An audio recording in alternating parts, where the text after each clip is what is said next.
राम राम सबको। इस वीडियो में जो बोलने जा रही हूँ उसे मैं अपनी थॉट बोलूँ, राय बोलूँ, एडवाइस बोलूँ, क्या बोलूँ मुझे नहीं पता।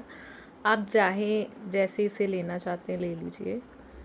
मैं सिर्फ ये बात एक करना चाहूँगी कि पढ़ाई आप सबके लिए बहुत ज़रूरी है।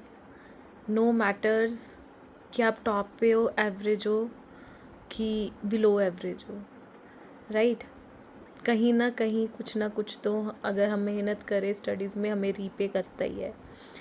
ठीक है, आज चाहे हम उसे अपने बिज़नेस में लगाएं, अपने बच्चों को पढ़ाने में लगाएं, या हमें लकीली कोई जॉब मिल जाए।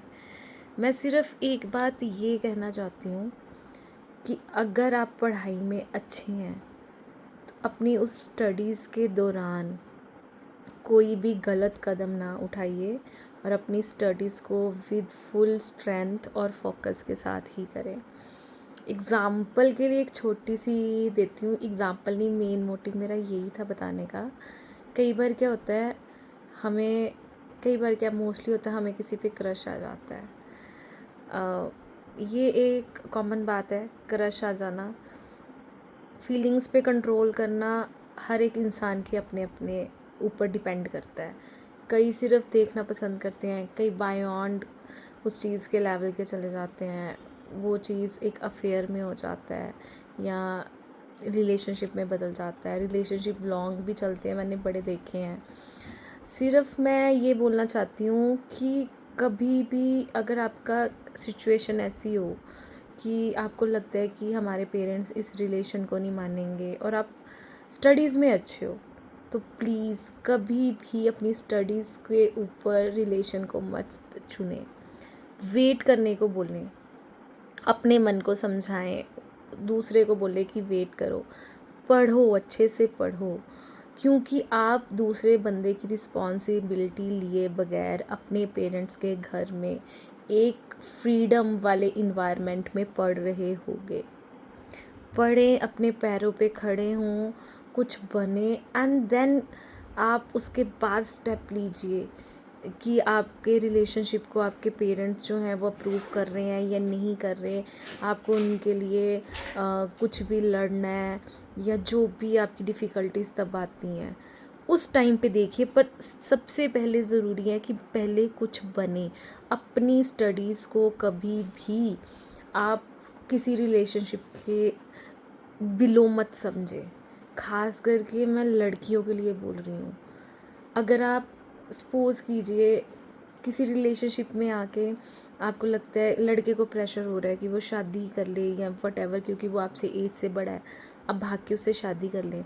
बट आपको अब अपना करियर भी सेटअप करना है, आपके ऊपर अब डबल जिम्मेदारी आ गई, आपकी स्टडीज़ की भी और आपके इन लॉज की भी। फैमिली तो आप बना ही रही हैं, बट जो स्टडीज़ पे आप फोकस फ्रीडमली एक खुले इन्वायरमेंट में अपने पेरेंट्स के घर कर सकती हैं, वो कहीं नहीं कर सकती। और सेम चीज़ मैं लड़कों के लिए भी बोलूँगी।